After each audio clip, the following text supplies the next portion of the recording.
is Sophie and I'm the representative of Neuro Business School. Today is our new episode of the podcast and we have a wonderful guest, Jacobo Sáenz, a business developer with a wealth of experience in 3D printing. And welcome, Jacob. Thank you very much for having me. Yeah. Could you tell us a little bit about your background in business, your way to 3D printing? Yeah, well, right now I work at HP, at their 3D printing division. The way I got there is a bit of a ride. So I have a background in law. I studied law in the University of Barcelona, and then I worked at a law firm for about 3 years. I thought this is not my thing. So I changed a bit of paths. I went to study international business at another university in Barcelona. And the opportunity came to join HP's 3D printing division about 2 years ago. I jumped on that wagon and never looked back, to be honest. Yeah. That's really impressive because it's a hot topic for the students or for our listeners, because each HP is a huge company and not everyone has that opportunity to join the team of HP. How it was for you? Was it the internship or you were applying it for the years and then got your place? How it happened? Well, I started in a graduate program. I think it's very common in a lot of companies. So you start, and it's, I think, about a year period where you, usually in some companies, you jump from different department to different department. In my position, I'm very close to sales, to marketing, and to channel. So it's not a position where you're going to jump into different departments. It's a position where you're the link between those three. And I started there as a graduate, and eventually about a year ago, 6 months ago, they said, we want to keep you around. So that's great. And yeah. Yeah, that's great experience. And could you tell more about 3D printing? You said that you're connected with the sales, etc. But what do you think about the technology? How it influences?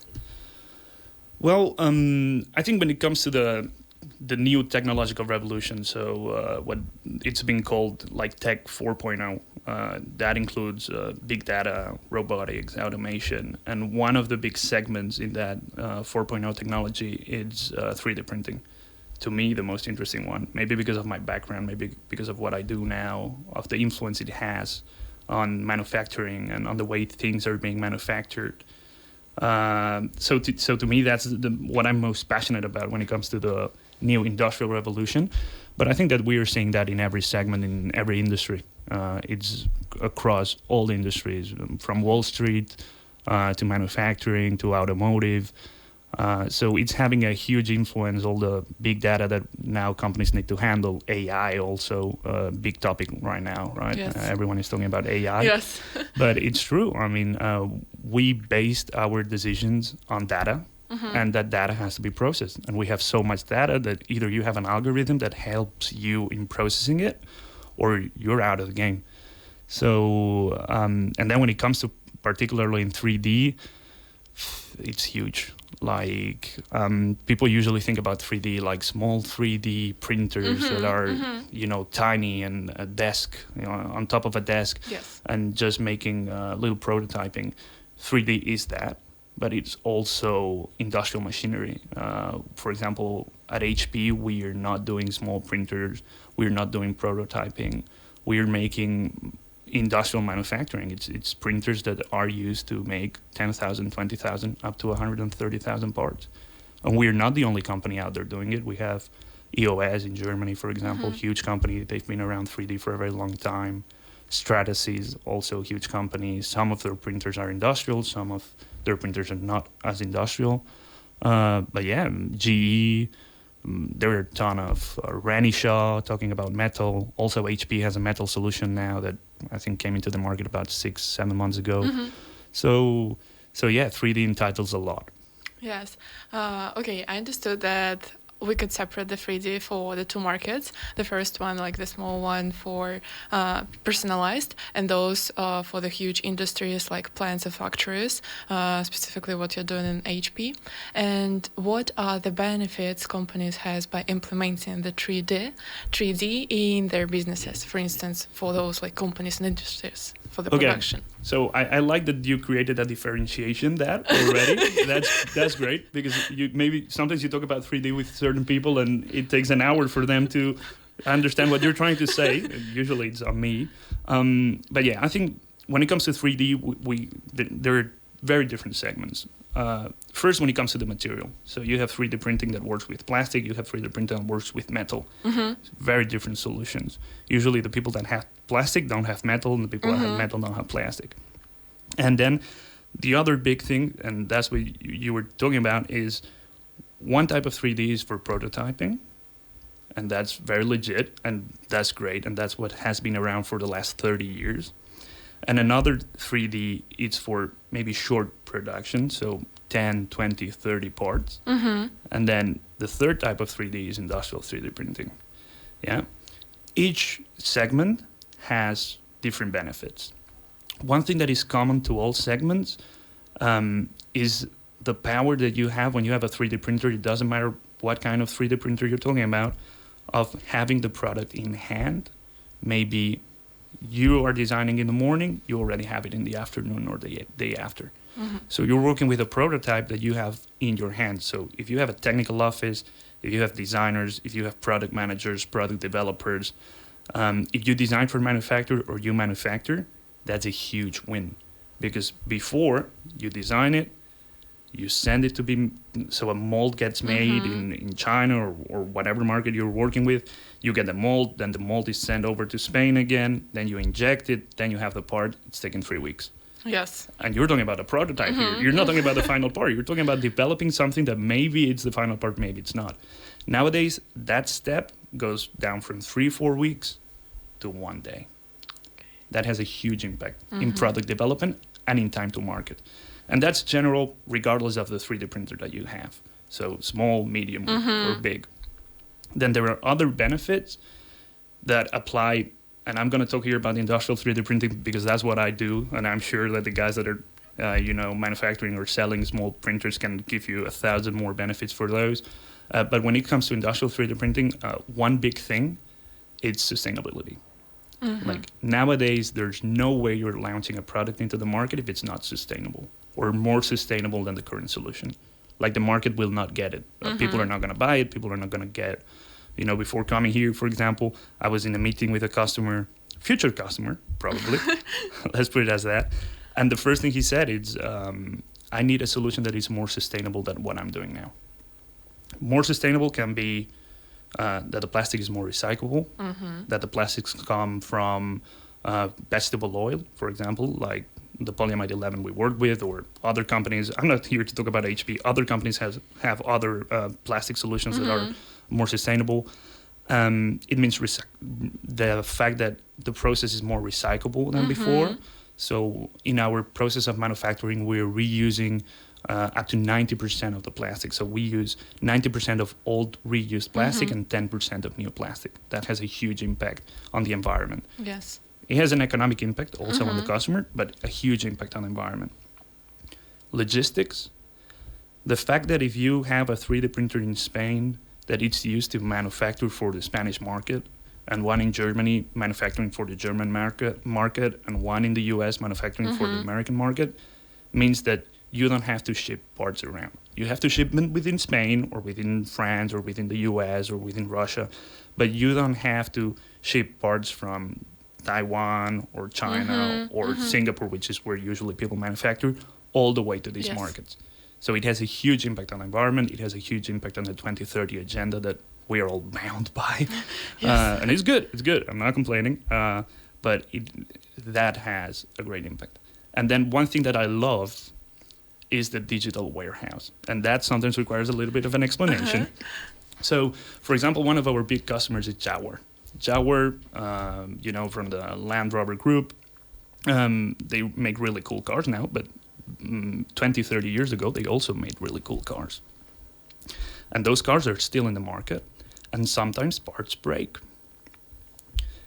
If you want to manufacture a part like they were doing 30 years ago, you have to go to the warehouse, get the mold, stop an injection molder that is working on the cars that you're manufacturing today, stop it, put the old mold in, lose around, I'm not going to say numbers, but usually companies are losing around 3 to 7K. Mm-hmm. Put the mold in, inject it, get the part, and then ship it to the customer. If you're doing that for a car that is 30 years old, you're not just going to do one. You're going to do, hey, I've stopped production already. Let's just get 40 out of the way so we don't have to do this for the next 5 or 6 years. And you have to store those parts. This is uncomfortable. One, you're stopping production, and then you have to store another 40 parts that you don't know where you're going to put them. So the digital warehouse means that you have the STL file. So in 3D, we work with STL files. STL is just the design of the part. So you have your part designed on a computer, on a software. You have it stored on your data, on your computer data. You get an order for this part. You send it to print. You print one. You ship it to the customer, and you're done. This doesn't only apply to automotive. It applies to everyone that has products on the market, that the product is at the end of the product life cycle.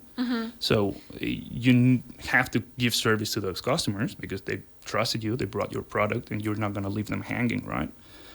So you need to give them supplies for in case something breaks. And with the digital warehouse, you avoid that step of having to have a full warehouse full of parts that are not going anywhere, that are going to be stored there forever. And that has a huge economic impact, but also in regards to sustainability. These are some of the, how do you say it, benefits that I like the most. Also, design freedom. This is very typical. There are certain things that you're going to be able to design in 3D that you cannot design otherwise with other manufacturing technologies like injection molding or CNC or whatever. Flexibility, customization. So usually we're competing against injection molding, right? Injection molding is really cheap and really fast, but the molds are very expensive. So once you have the mold, it's great. But getting that mold is very expensive. Usually, it depends on what kind of mold, but you're talking about 20K to 200K per mold. Once you have that mold, you're stuck to that design. And you're stuck to that design for as long until you reach break-even of the mold. It's complex. It's boring.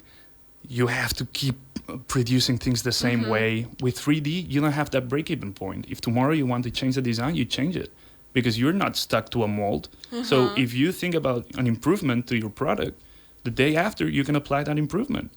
The other way around, you're stuck to a mold that you have to do 300,000 parts for it to be profitable, because if not, you're losing money. So yeah, I usually talk with customer examples. We had this customer that made waxing machines. This was before COVID. So he had his design, he was doing it with injection molding, and then for COVID, he wanted to fit the waxing machine inside of a suitcase. And he said, I'm going to do only like 30 machines, so I'm thinking about doing it with 3D printing. If you're doing 30 machines that are going to go to customers, the 30 machines need to look good. And more if you're an established brand and the product looks really good, right? So he wanted to go with industrial 3D printing, because the other kind of 3D printing, it's very good, but the final part is not great. When you're doing production, prototyping 3D printing, the parts either don't look awesome or mechanically they break. So he wanted to go with industrial 3D printing, but he said to us, hey, I'm not going to buy a printer because I'm just going to do 30 machines. I'm not going to buy a printer for 30 machines. And we said, don't worry about it. We have customers that give service to third companies. So if you just want to manufacture or outsource for a small production or for a medium production, we put you in touch with a company that already has a printer and you can produce there. And the guy's like, great. So he goes, he gets his 30 machines.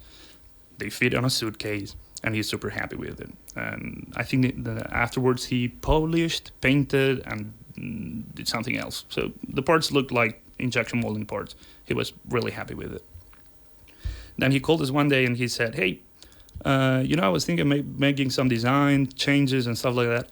And I remember we said to him, just to piss him off, we said, well, if you had made them with injection molding, you couldn't made any designs to the part. You couldn't change the part, right?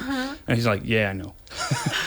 So now he did the last 100 machines that he made, the last 100 waxing machines that he made them 3D printed, just because he didn't want to be stuck with one design. So if he thinks about a design change, because he's the guy designing the machines, he wants the freedom to say, okay, I don't have to manufacture 300,000 of these machines before I reach break even and I have to change the design. So it's not for everyone, but that's a good case scenario where you have a huge benefit of being able to change the design as you go along and as you think about new things to do with it. Yeah. And I like that opportunity that he just used someone's 3D printer. For instance, he didn't have to buy his oven to produce like 30 waxing machines. That's great. So it's even used for us as students or for the small startups with like an idea, but without like huge investment. Yeah, exactly. Yeah. A lot of our customers, I think around 30% of our install base and worldwide is closer to 45. What they do is they give service to third companies. So companies that want a small production, a one-time production, or maybe they just don't want to get involved in the production and manufacturing process. So they outsource production, yeah. Definitely. And talking back about the benefits, that's great. Like actually everything connected with the environment. You save your time. It's more like green, etc. That if there are even more benefits, I'm like already in love with 3D printing. It's definitely modern thing that's used to our time and nowadays, without all the requests from the society, requests from the planet, etc. That's awesome. Okay, you told me about the benefits, etc. What are the misconceptions some people could have about 3D printing or something? For instance, do you have the customer who come to you and they ask some, a little bit stupid or crazy questions, or they have some expectations which are not connected with the reality? Definitely. There are expectations not connected with reality all the time. We see that a lot. People that want to use, we call them NASA projects. It's people that come with a crazy idea, and sometimes you have to tell them, this is 3D printing is not magic. But no, I think that the most common misconception that we see across the board, regardless of the industry that you go to, regardless of maybe not if they have a lot of 3D experience, but if they have only a little bit of 3D experience or none at all, the biggest misconception that we see is that they think about 3D printing as a technology used for prototyping exclusively, that you cannot make final parts with it. This is a huge misconception. The easier way around it, and when we tried to book this podcast, you saw that I was traveling a lot and I was visiting a lot of customers. I was in a customer yesterday, really close to here, 20 minutes away from here. And the guys, they already have a 3D printer. And you go in there and you think, okay, they already have a 3D printer. They are familiar with what we can do. It's not our 3D printer. This is a smaller 3D printer. Ultimaker, I think, it's a brand that I like a lot. It's small 3D printing is great for prototyping. I shouldn't say that working at HP, but I do like them.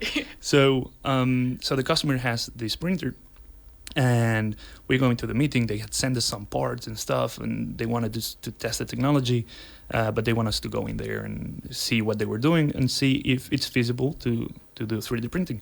So we came with the application engineer, sales manager. The three of us are there. They have a huge team in the meeting, and they loved it. They are like, okay, we love the story you're saying and what you're telling us and the examples that you brought, but we don't see it. Like, we don't think that 3D printed parts are gonna outlast or match the qualities and mechanical properties that our parts have nowadays with traditional manufacturing. And I throw them a little curveball. So I asked them before the meeting to send me the parts. And I went to the application engineer and I said, hey, can you print them? So when we go there, I'm just going to show them the parts. Middle of the meeting. So the guys are like, we love what you're saying. We still don't trust this manufacturing process. And I said, oh, don't worry about it. I brought your parts. So I give them the parts. And the guys from manufacturing are like, this is actually good. This is actually good. And they were like, we really like it. That's a dirty trick you played. So we went down to their manufacturing site. They have a lot of production there, and they started switching parts and trying them and being like, hey, this could happen, So the biggest misconception is that 3D cannot make final part. The easiest way around it is just tell the customer or the prospect, send me some examples of the parts that you're using. We're gonna print them. If you like them, great. If you don't like them, okay, forget about it. So this is the biggest misconception, easiest way to get around it. Mm-hmm. Just show them their parts 3D printed. Yeah. Don't try to talk them into some story or something like that. The parts that they like, the parts that they know, the parts that they have been working with for years, show them that. And they will really fast see if it's a reality or not. Yeah, I want to make a compliment for like your sales strategy. Not just talking about how wonderful 3D printing is, but actually create the thing and bring to the client so the client can see that, they can touch it, they can just experience the final result, what they could potentially get. That's really interesting, and we recently had some lectures in our business school about like neurosales, and that's exactly the thing, because when you're talking about something, the client is not ready to think, or he don't know anything, and you're just telling the fairy tale about something, it's not gonna work. But then you're actually like showing the product specifically for their business. Wow. No, and it has to be their product. Mm-hmm. If you bring other parts Mm-hmm. from other customers, like we have been working with BMW for a very long time, or other packaging companies like Bastion Solutions. If you bring products from other companies, Mm-hmm. they're going to be like, oh yeah, that's really nice, but it's not my product. Yeah. It's not going to work with my product. Everyone is the same. Yeah. Yeah, that's nice. And that fear from people that they want to make the step further into modern technologies and 3D printing, but they're still a little bit afraid, oh, it's not going to work out, or we're not sure that we can product the final product. So you're just, changing their minds. Yeah, definitely. And what advice or words of wisdom would you like to share with the audience, especially with those who are considering to incorporate 3D printing into their businesses?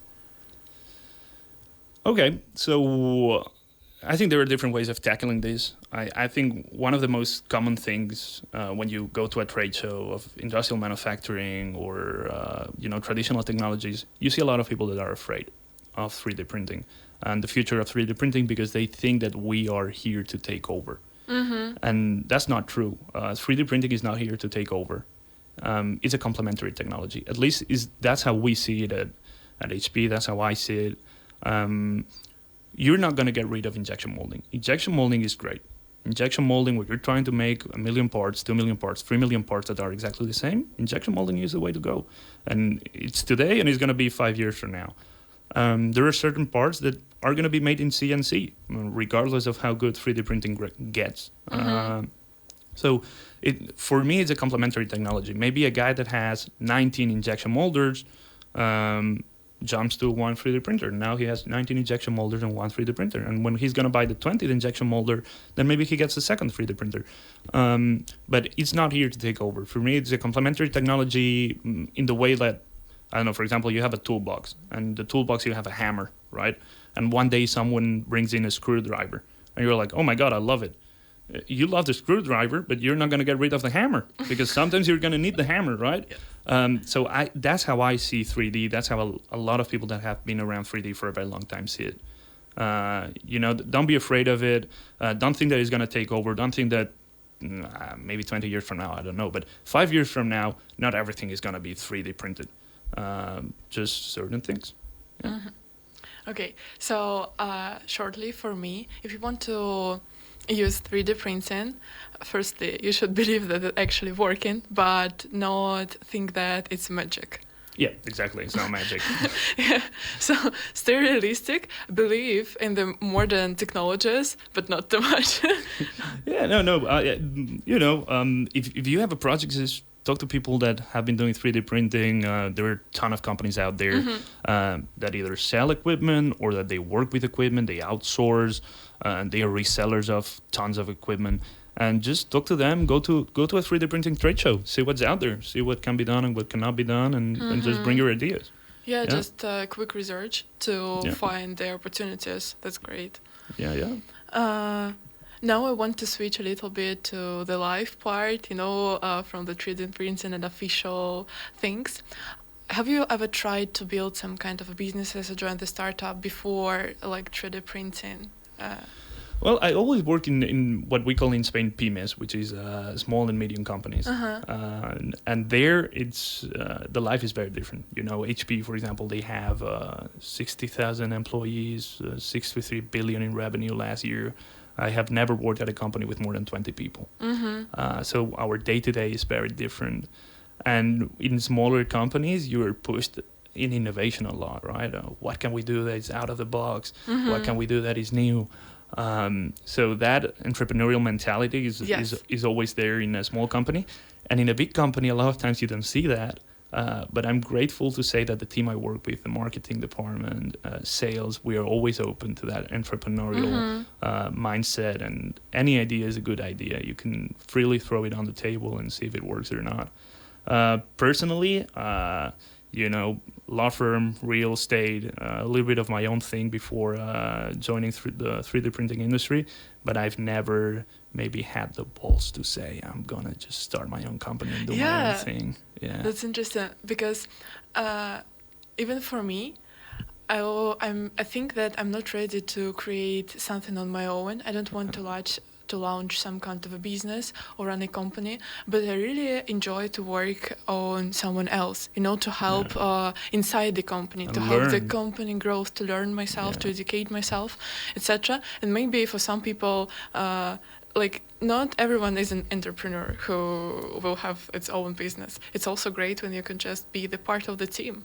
Yeah, definitely. And if you want to go for it, but just get the knowledge underneath. So, I think that everywhere I've worked, I've learned a lot from interpersonal relationships, dealing with customers, face-to-face business, the back end of the business, the shipping, logistics, how after the sale, how it goes, customer service. So if you're an entrepreneur, if you want to start your own thing, do it. But I wouldn't shy away from joining a project or joining a company and learning how is the day-to-day and how would you do it if you had to set it up on your own. Yeah, I think it's very important, especially to know every part of the launching the product and business. For instance, if you was working in the marketing department all your life and you are like the brilliant person with the marketing experience, that's great. But you don't know anything about, production. You don't know anything about logistics, etc. Yeah. So the opportunity to work inside of the company gives you the chance to know more about everything, like from the first steps. Because if you're only good in one thing, okay, you're covering that, but you don't know any about others. So how could you run it? Yeah, join a project and take it like uni. Like if you were at university, join just to learn and then you go and do your own thing. Or maybe, I'm not sure it's a good thing, but something similar to yours idea. Join stole the plan and okay. Definitely, yeah. Now we're gonna do a quick questionnaire. I'm gonna quiz you, just some short questions and some short answers. It's not really compulsory. Okay, I will try to do my best. Yeah, I've been told that I talk quite a bit. It's fine. Okay, simply, what inspires you? Wow. No, I think that I'm very inspired when I see that I did something that has helped someone else. Usually business-wise. We're speaking business-wise here. When you have a customer that is super satisfied, or that he comes to you and he says, "Hey, thank you for doing this," or that, I love that. So yeah, ethic business. I call it being ethical in business. Sometimes you don't make as much, but you feel super good with yourself. Oh, that's great. Yeah. What doubts and fears do you have? This is a very existential question. Doubts and fears. I think that a lot of people from my sector, for example, we thought that 3D was going to grow much faster than it's growing. Yeah, we thought that it was gonna be a huge bomb and that we were gonna be selling thousands and thousands of printers, and that's something that has not happened. We have to go a customer at a time. We have to go one by one validation each time. You get a new customer, you have to validate their project, their parts, make sure that it's a win-win for everyone. So we're growing at a slower pace than we thought we would. That's a concern, that's a fear more than a concern. It's a market that is growing 2 digits a year. So in any other market, it would be great. But for us, yeah, it's a fear. Like, why are we not getting that much engagement as we thought? Why we go to a trade show and still we see a lot of people that are just walking around and not knowing what this is about? Are we communicating the message wrong? And it's not just exclusive to us, it's exclusive to the industry, right?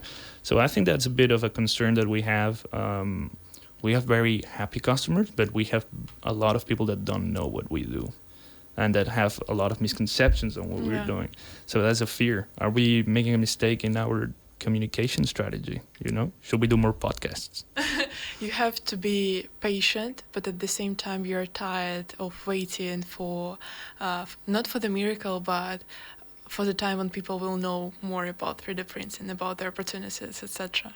Exactly. And I think it could fit everything, any kind of the industry, even directly some personal things. You try to be patient and you're waiting, but one day you're just really tired of that. Yeah, definitely. Working a lot and not seeing that result that you're expecting. You don't meet your own expectations, and it's like a little bit complicated. I'm agreed. How and where do you see yourself in 10 years? When I used to interview for jobs a couple of years ago, you would always prepare that question, right? Where do you see yourself in 10 years? And I would be like, as a sales manager somewhere. Yeah. I'm definitely going to work in your company at the same position all my life. Yeah. Nowadays, I don't know. I go with the flow. I'm very happy where I'm at right now. I'm very happy with what I'm doing. I want to learn more about that. But yeah, I see myself growing here, and 10 years from now, I don't know, maybe a wife with a kid. Yeah, maybe. Okay. Time will tell. And the last one, what a piece of advice would you give to your younger self? Study harder. It's easier on the long run if you make an effort. Yeah, I think that a lot of people look back and say, oh, school was not that important. It didn't have such a big influence in my life. Or uni, I just went by and did what I had to do. Minimum effort, I would say. And I disagree now. I think that, you do something, you commit to that. Yeah, I would say that. Just if you want to do it 100%. And if you don't want to do it, just don't do it. But don't half-ass it, kind of thing. Yeah, that's what I would say. So if you want to do it, do it. If you don't want to do it. But if you do it well. Okay. Looks like a rap a little bit. But actually, what I was told that you were the brilliant student, one of the best students. My later, in the second degree. Okay, so I have I have 2 degrees. I have a degree in law by the University of Barcelona. I think no one there is going to say that I was a brilliant student. And then I got an international business degree, and yes, I was top of the class with a few others that were brilliant.